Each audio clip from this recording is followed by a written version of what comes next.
وعلیکم ورحمۃ اللہ وبرکاتہ۔ پیارے ویورز، امید کرتا ہوں کہ آپ سب خیر و عافیت سے ہوں گے۔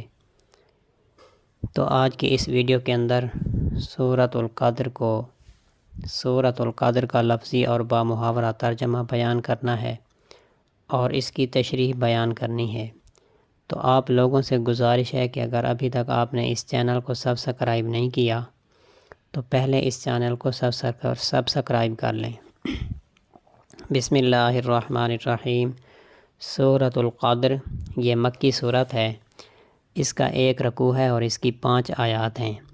بسم اللہ الرحمن الرحیم۔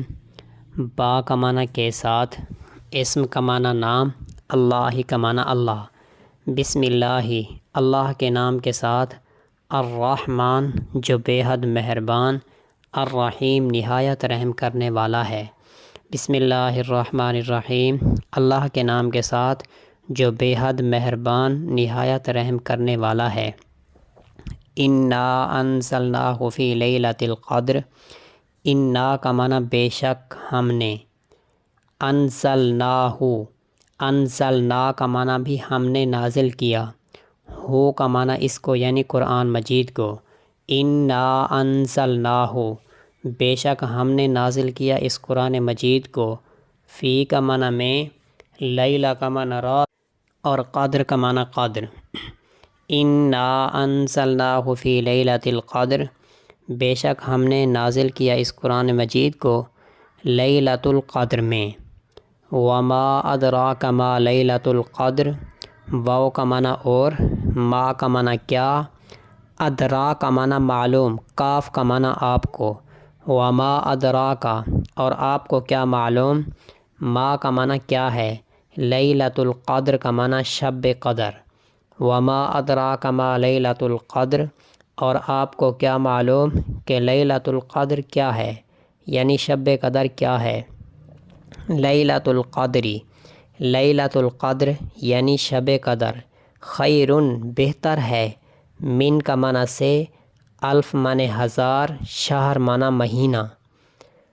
لیلۃ القدری شب قدر، خیرن بہتر ہے، من الف شہر ہزار مہینوں سے۔ تنزل الملائکہ، تنزل کا معنی اترتے ہیں، الملائکۃ کا معنی فرشتے، والروح فیہا واو کا معنی اور، الروح کا معنی حضرت جبرائیل امین، فی کا معنی میں، ہا کا معنی اس رات۔ تنزل الملائکۃ والروح فیہا اترتے ہیں فرشتے اور روح امین یعنی حضرت جبرائیل، فیہا اس رات کے اندر، بِإِذْنِ رَبِّهِم مِّن كُلِّ أَمْرٍ سلام، با کا معنی کے ساتھ، اذن کا معنی اجازت، رب کا معنی رب اور ہم کا معنی اپنے، بِإِذْنِ رَبِّهِم اپنے رب کی اجازت سے، من کا معنی سے، کل کا معنی تمام، امر کا معنی کام۔ تنزل الملائکۃ والروح فیہا اترتے ہیں فرشتے اور حضرت جبرائیل امین اس رات کے اندر، بِإِذْنِ رَبِّهِم اپنے رب کی اجازت سے، من کل امرٍ ہر سلامتی والے کام کو لے کر، سلام وہ رات سراپا رحمت ہے، سلامتی والی ہے، ہیا کا معنی یہاں تک کہ، حتیٰ کا معنی، ہیا کا معنی وہ رات، حتیٰ کا معنی یہاں تک کہ، مطلع کا معنی طلوع ہو جائے، فجر کا معنی صبح۔ سلام وہ سراپا سلامتی ہے، ہیا حتیٰ مطلع الفجر وہ فجر کے طلوع ہونے تک رہتی ہے۔ یہ سورۃ القدر ہے۔ اس سورۃ القدر کے اندر اللہ پاک نے یہ بیان فرمایا کہ ہم نے قرآن مجید کو شب قدر کے اندر نازل فرمایا۔ تو اس طرح یوں فرمایا کہ انا انزلناہ فی لیلۃ القدر، بے شک ہم نے قرآن مجید کو شب قدر میں نازل کیا۔ قرآن مجید تھوڑا تھوڑا کر کے 23 سال کے عرصے میں نازل ہوا۔ پھر شب قدر میں نازل ہونے کا کیا مطلب، کیونکہ یہاں پر تو یہ معلوم ہو رہا ہے کہ شب قدر میں یعنی ایک ہی مرتبہ نازل ہوا، جبکہ ہم تو یہ پڑھتے اور سنتے آئے ہیں کہ 23 سال کے عرصے میں تھوڑا تھوڑا کر کے حضور اکرم صلی اللہ علیہ وسلم پر نازل ہوا۔ تو اس کا جواب مفسرین حضرات یوں ارشاد فرماتے ہیں کہ پورا قرآن مجید لوح محفوظ سے آسمان دنیا پر، یعنی جو ہمارے قریب والا آسمان ہے، اس آسمان کے اوپر ایک ہی مرتبہ شب قدر میں اتارا گیا، اور پھر وہاں پر بیت العزت ایک مقام ہے، وہاں پر رکھ دیا گیا۔ پھر حضرت جبرائیل علیہ السلام جس طرح اللہ پاک کا حکم ہوتا تھا، تھوڑا تھوڑا کر کے حضور اکرم صلی اللہ علیہ وسلم کے پاس وحی کے طور پر لاتے تھے۔ تو سورۃ البقرہ کے اندر ارشاد فرمایا کہ شہر رمضان الذی انزل فیہ القرآن، کہ رمضان المبارک کا مہینہ وہ مہینہ ہے جس میں قرآن مجید کو نازل کیا گیا۔ اس سے معلوم ہوا کہ قرآن مجید ماہ رمضان میں نازل ہوا، چونکہ شب قدر ماہ رمضان میں ہوتی ہے، اس وجہ سے ماہ رمضان کا نام لیا۔ اور پھر اللہ تبارک و تعالیٰ نے جب شب قدر کی فضیلت بیان کی تو فضیلت کو بیان کرتے ہوئے سب سے پہلے ایک سوال فرمایا، کیونکہ اللہ تبارک و تعالیٰ کا ایک طریقہ ہے، ایک انداز ہے کہ جب اللہ تبارک و تعالیٰ کسی چیز کی اہمیت کو بتانا چاہتے ہیں تو اس چیز کا اجمالی نام لے کر پھر سوال کرتے ہیں، تاکہ مخاطب کے ذہن کے اندر اس کے اندر تھوڑا سی چستی پیدا ہو جائے، اور پھر اس کے بعد اس کا جواب ارشاد فرماتے ہیں۔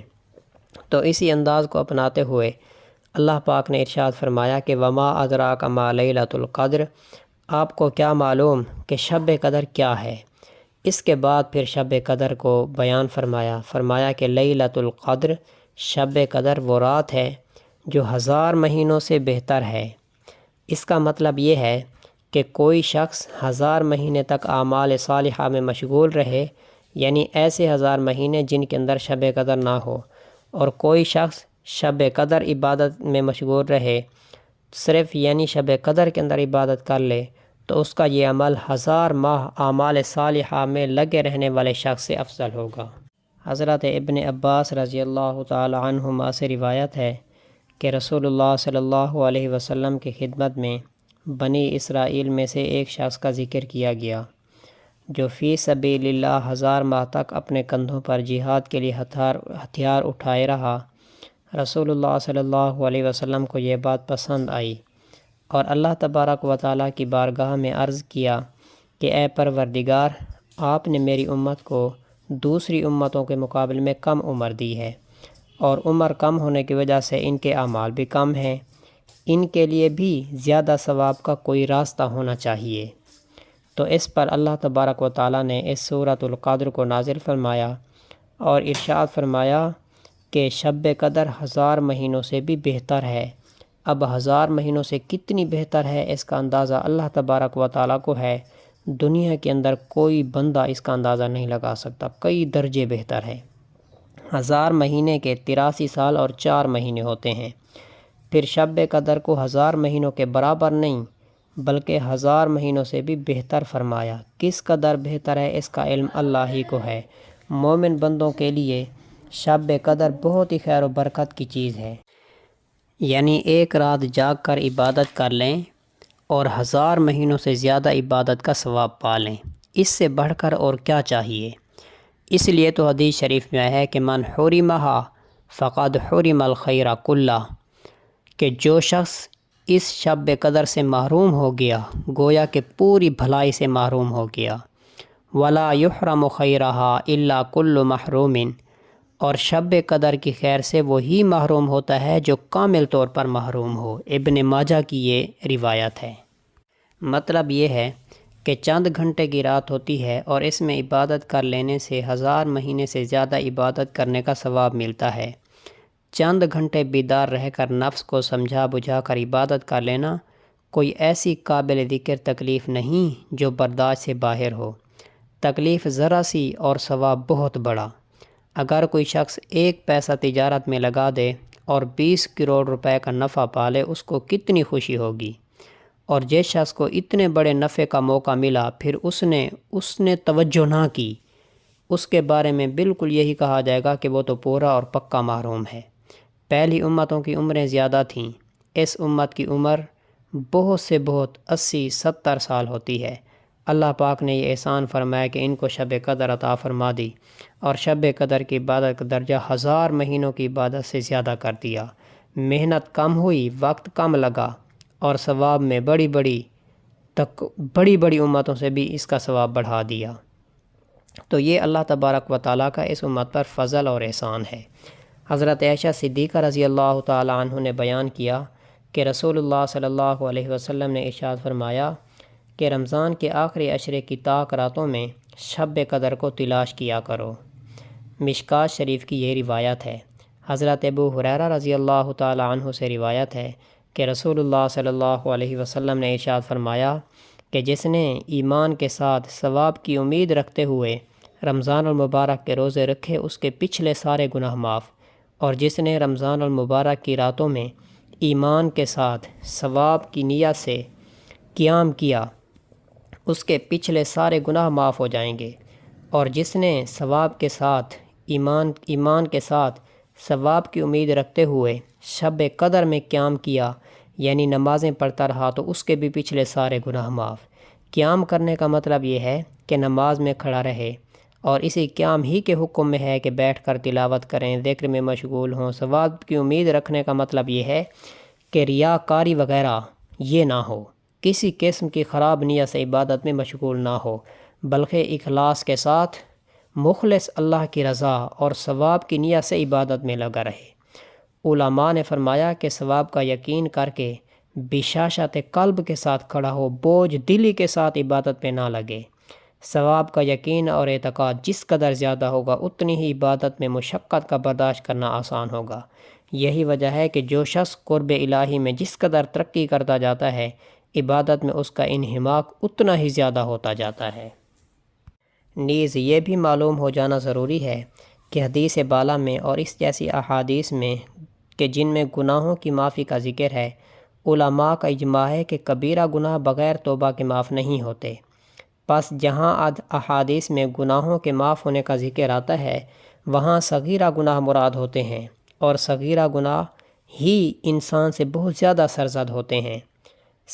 عبادت کا ثواب ملے اور 1000 گناہوں کی معافی ہو جائے کس قدر عظیم نعمت ہے۔ حضرت عائشہ صدیقہ رضی اللہ تعالی عنہ نے بیان فرمایا کہ میں نے رسول اللہ صلی اللہ علیہ وسلم سے عرض کیا کہ اگر مجھے پتہ چل جائے کہ کون سی رات شب قدر ہے، مجھے پتہ چل جائے تو میں اس میں کون سی دعا مانگا کروں؟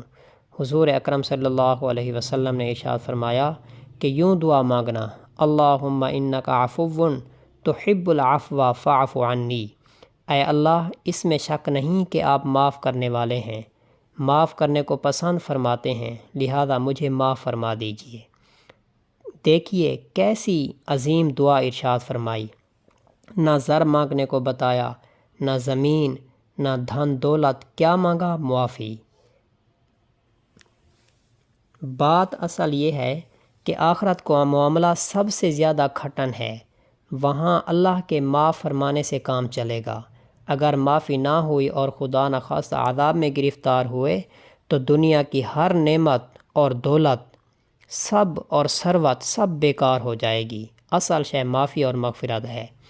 حضرت عبادہ رضی اللہ تعالی عنہ فرماتے ہیں کہ نبی کریم صلی اللہ علیہ وسلم ایک دن اس لیے باہر تشریف لائے کہ ہمیں شب قدر کی اطلاع فرما دیں، مگر 2 مسلمانوں میں جھگڑا ہو رہا تھا۔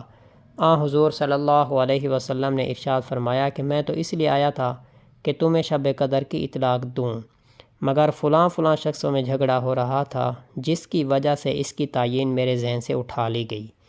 کیا بعید ہے کہ یہ اٹھا لینا اللہ کے علم میں بہتر ہو۔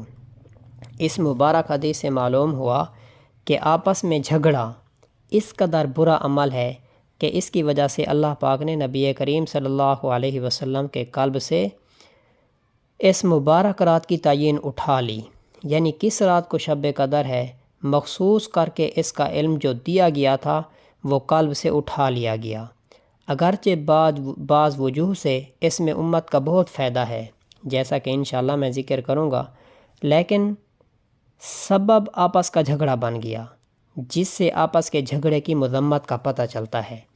علماء نے شب قدر کو پوشیدہ رکھنے یعنی مقرر کر کے یوں نہ بتانے کی کہ فلاں رات کو شب قدر ہے چند مصلحتیں ذکر کی ہیں۔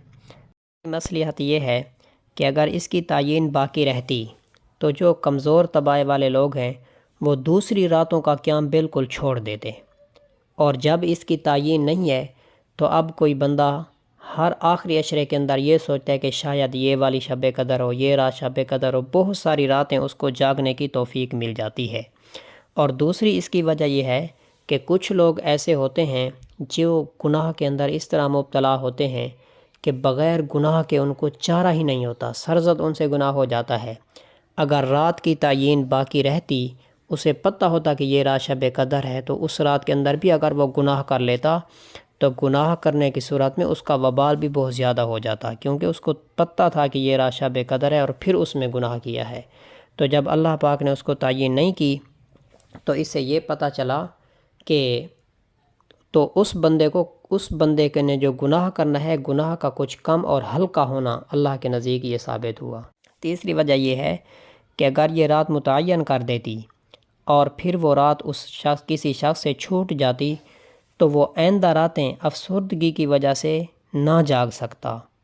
تو اس وجہ سے جب یہ تعین نہیں ہے تو پھر اس کو بہت ساری راتوں کے جاگنے کی توفیق مل جاتی ہے۔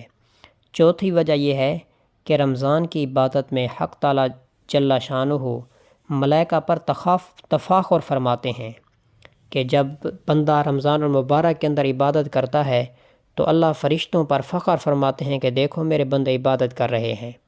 جب یہ رات متعین نہیں ہے تو اس رات کی تلاش میں جب لوگ بہت ساری راتوں میں جاگتے ہیں تو اللہ تبارک و تعالیٰ کو فرشتوں پر بہت ساری راتیں فخر کرنے کا موقع مل جاتا ہے۔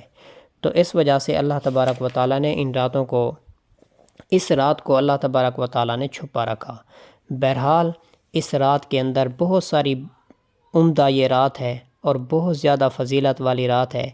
اس رات کے اندر فرشتے اور حضرت جبرائیل امین اللہ تبارک و تعالیٰ کے حکم سے اترتے ہیں، اور یہ رات سلامتی والی رات ہے۔ اور یہ رات جو ہے، یہ رات جیسے ہی سورج غروب ہوتا ہے اس کے بعد سے شروع ہوتی ہے اور صبح تک یہ رات جاری رہتی ہے۔